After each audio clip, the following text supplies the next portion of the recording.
I'm going to spend $50 billion to create 51% of the mining capacity in the world, and I'm going to steal all the Bitcoin in the world and take down the Western financial system. First of all, there's no such thing as cryptocurrency.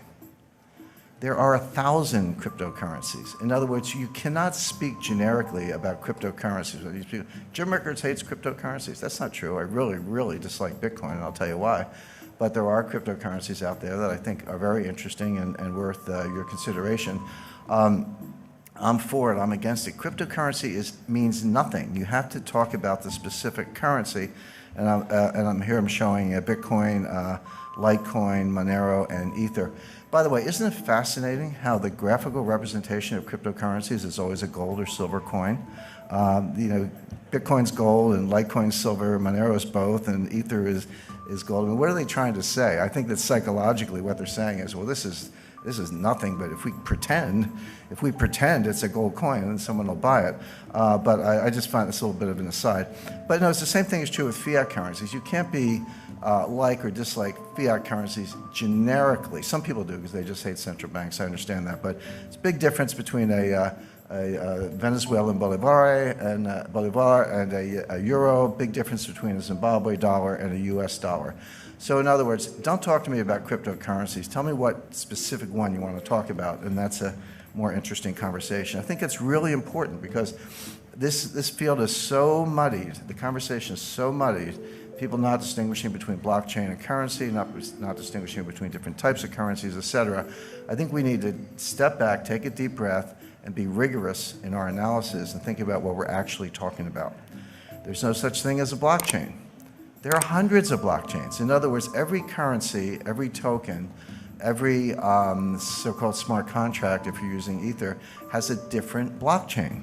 So there are at least hundreds, perhaps thousands of blockchains, new ones being created every day.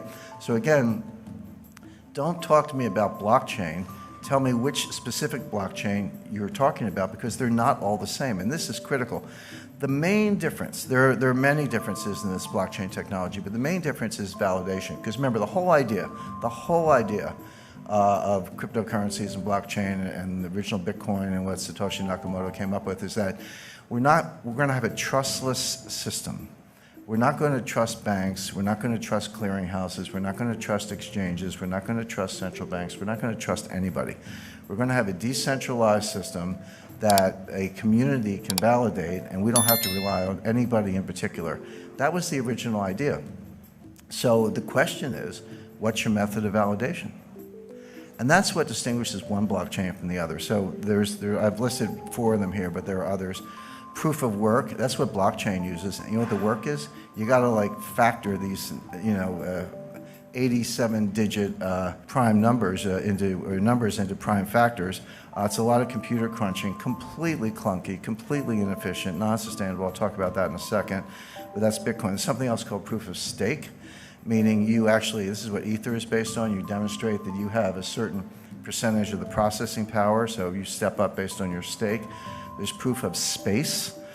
Space is storage space on a hard drive, so I get to vote on the blockchain. I get to vote on validating the blockchain because I've decided to devote a certain amount of my hard drive to that process. There's a new coin called Space Mint.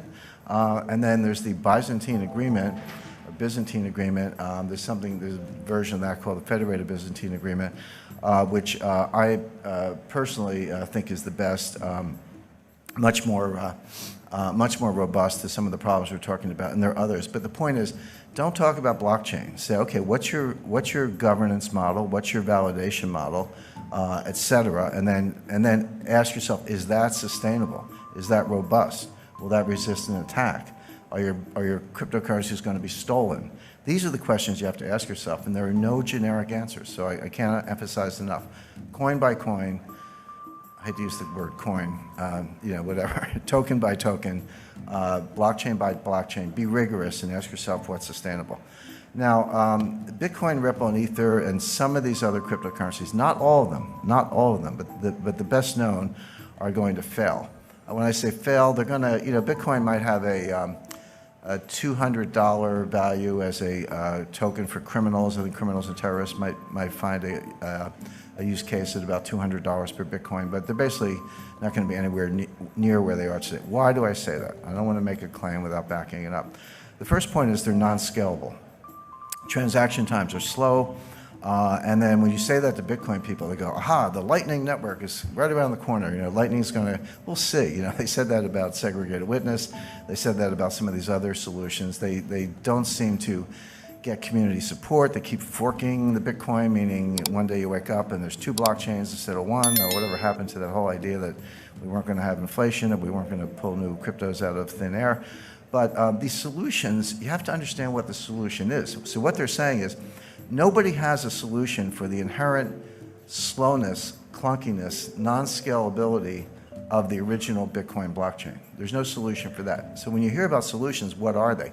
Well, what they're saying is take a bunch of transactions offline. So everybody in the room could form a group, or let's say every coffee shop in Brooklyn, New York, every coffee shop in Vancouver could form a group. And all the people who want to buy coffee would join that group.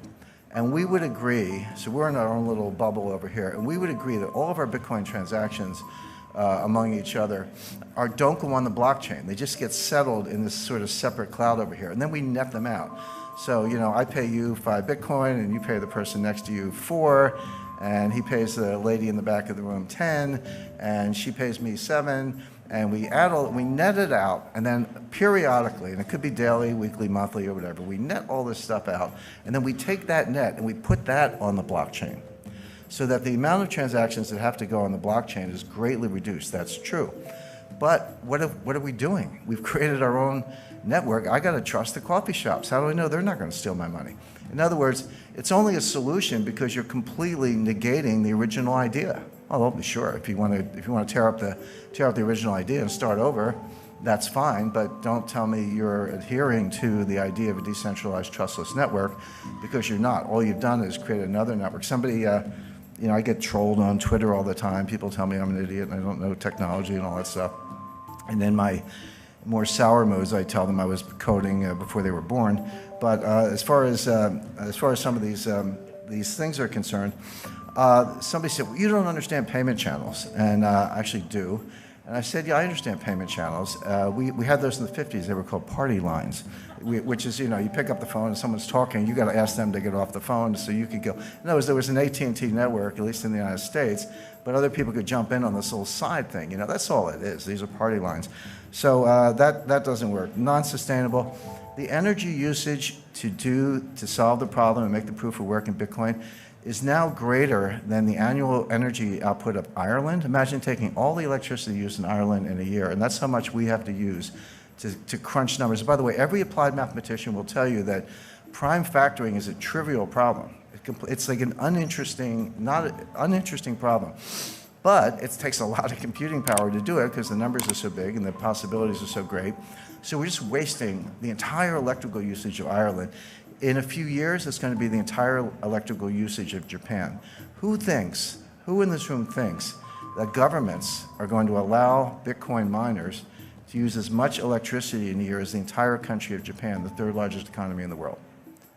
That's not going to happen. You know it's not going to happen. It's not very green. It's completely wasteful. In other words, it can't happen. So that's why I say it's non-sustainable. It's going to hit a wall.